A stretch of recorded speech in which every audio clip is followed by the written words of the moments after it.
സപ്തഭാഷ സംഗമഭൂമി ചന്ദ്രഗിരിപ്പുഴയും അറബിക്കടലും കൈകോർക്കുന്ന മണ്ണ്, കൈരളിയും കന്നഡയും കൈകോർക്കുന്ന കാസർഗോഡ് ജില്ലയിലെ തലപ്പാടിക്ക് ഒരു പ്രത്യേകതയുണ്ട്. കേരള രാഷ്ട്രീയത്തിൽ നിരവധിയായ രാഷ്ട്രീയ യാത്രകൾ നടന്നിട്ടുണ്ട്. ഈ യാത്രകളെല്ലാം തുടങ്ങാറുള്ളത് മഞ്ചേശ്വരത്തെ തലപ്പാടിയിൽ നിന്നാണ്. കാരണം എന്താണെന്നറിയോ? കേരളത്തിന്റെ വടക്കേ അറ്റത്തെ അതിർത്തിയാണ് തലപ്പാടി. സപ്തഭാഷാ സംഗമഭൂമിയായ കാസർകോട്ടെ തലപ്പാടിയിൽ നിന്ന് ഒരു യാത്രയ്ക്ക് തുടക്കം കുറിക്കാൻ പോവുകയാണ്. കേരള രാഷ്ട്രീയം ഇന്ന് വരെ കാണാത്ത ഒരു യാത്ര. ആരാണ് ഈ യാത്രാ നായകൻ എന്നല്ലേ?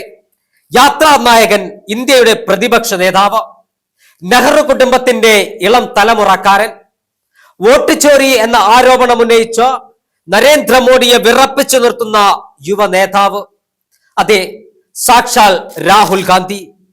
ഭാരത് ജോഡോ യാത്ര നടത്തി, ന്യായ് യാത്ര നടത്തി, ബീഹാറിന്റെ രാഷ്ട്രീയ ഭൂമികയെ ഇളക്കിമറിച്ച വോട്ട് ചോരി യാത്ര നടത്തിയ അതേ സാക്ഷാൽ രാഹുൽ ഗാന്ധി കേരളത്തിൽ അദ്ദേഹം ഒരു യാത്രയുമായി കടന്നു വരികയാണ്.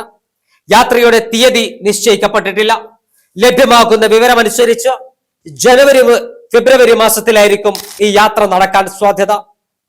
അങ്ങ് കൈരളിയും കന്നഡയും കൈകോർക്കുന്ന കാസർഗോഡ് നിന്നും ആരംഭിച്ച കളിക്കാവളികൾ അവസാനിക്കുന്ന തരത്തിൽ തിരുവനന്തപുരത്തിന്റെ തമിഴും മലയാളവും കൈകോർക്കുന്ന തിരുവനന്തപുരത്ത് വെള്ളായണിക്കായലും അറബിക്കടലും കൈകോർക്കുന്ന തിരുവനന്തപുരത്ത് എത്തിച്ചേരാനാണ് ഉദ്ദേശിക്കുന്നത്. യാത്രയുടെ ലക്ഷ്യം മറ്റൊന്നുമല്ല, കഴിഞ്ഞ 2 തവണയായി അധികാരത്തിന് പുറത്തുള്ള കോൺഗ്രസിനെ അധികാരത്തിലേക്ക് വീണ്ടും നടന്നെത്തിക്കുക. ആ വലിയ ലക്ഷ്യമിട്ടുകൊണ്ടാണ് രാഹുൽ ഗാന്ധിയുടെ യാത്രക്ക് സമാരംഭം കുറിക്കുന്നത്. യാത്രയിൽ രാഹുൽ ഗാന്ധി മാത്രമായിരിക്കില്ല.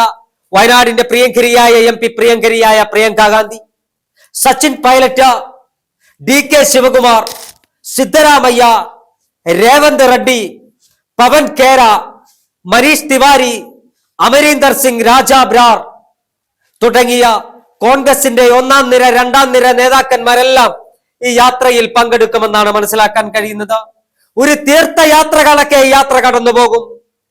സപ്തഭാഷാ സംഘഭൂമിയായ കാസർഗോഡ് നിന്ന് ആരംഭിച്ച കൊലപാതക രാഷ്ട്രീയത്തിന്റെ വിളഭൂമിയായ കണ്ണൂരിലെ സ്വീകരണം ഏറ്റുവാങ്ങി, സാമൂതിരിയുടെ കാലടിപ്പാടുകൾ കൊണ്ട് പുളകിതമായ മലബാറിന്റെ ആസ്ഥാനം എന്ന് വിശേഷിപ്പിക്കുന്ന കോഴിക്കോടിന്റെ പ്രൗഢോജ്വല സ്വീകരണത്തിന്റെ നന്ദി അർപ്പിച്ച വാരിയംകുന്നത്ത് കുഞ്ഞമ്മദ് ആജിയുടെ ചരിത്രം പേറുന്ന മലപ്പുറത്ത് കേരളത്തിന്റെ സാംസ്കാരിക നഗരിയായ തൃശ്ശൂർപേരൂരിന്റെ സ്വീകരണത്തിന് നന്ദി പറഞ്ഞ് കേരളത്തിന്റെ വാണിജ്യ തലസ്ഥാനമായ എറണാകുളത്ത് കൈകോർത്ത് അക്ഷര നഗരിയായ കോട്ടയത്തെ ഇളക്കിമറിച്ച് കയറിന്റെയും കായലിന്റെയും നാടായ ആലപ്പുഴയെ തൊട്ടുരുമ്മി പത്തനംതിട്ടയുടെ സ്വീകരണം ഏറ്റുവാങ്ങി കൊല്ലത്തിന്റെ സ്വീകരണത്തിന് നന്ദി പ്രകാശിപ്പിച്ച യാത്ര തിരുവനന്തപുരത്ത് എത്തിച്ചേരും.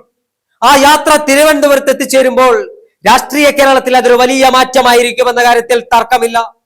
ആ യാത്ര തിരുവനന്തപുരത്ത് എത്തിച്ചേർന്ന അന്ന് മുതൽ പിണറായി വിജയൻ സർക്കാരിന്റെ കൗണ്ട് ഡൗൺ ആരംഭിക്കും. 2026 നിയമസഭാ തെരഞ്ഞെടുപ്പിൽ കോൺഗ്രസിനെ 100 സീറ്റിലധികം നേടി അധികാരത്തിലേറ്റുക എന്ന വലിയ ഉത്തരവാദിത്തമാണ് രാഹുൽ ഗാന്ധി ഏറ്റെടുത്തിരിക്കുന്നത്. ആ ഉത്തരവാദിത്തം പൂർത്തീകരിക്കാനാണ് രാഹുലിന്റെ യാത്ര.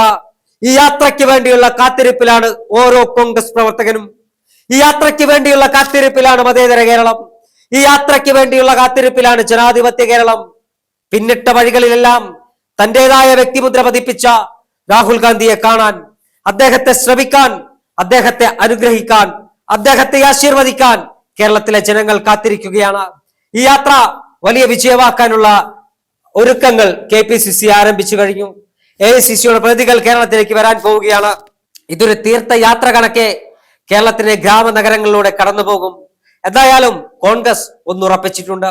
2026 ഭരണം ജീവിക്കുക, പൊരുതുക, അല്ലെങ്കിൽ മരിക്കുക എന്ന ഡു ഓർ ഡൈ എന്ന ഗാന്ധിജിയുടെ മുദ്രാവാക്യം ശിരസ്സായി ഏറ്റെടുത്തുകൊണ്ട് കൈവൈമറന്ന കോൺഗ്രസിന്റെ പോരാളികൾ ഗോദയിൽ ഇറങ്ങിക്കഴിഞ്ഞു. 2026 നിയമസഭാ തെരഞ്ഞെടുപ്പിൽ കോൺഗ്രസിന്റെ മുഖ്യമന്ത്രിയെ ആ സ്ഥാനത്തിരുത്തിച്ച് മാത്രമേ ഇനി കോൺഗ്രസ് പ്രവർത്തകർക്ക് വിശ്രമമുള്ളൂ.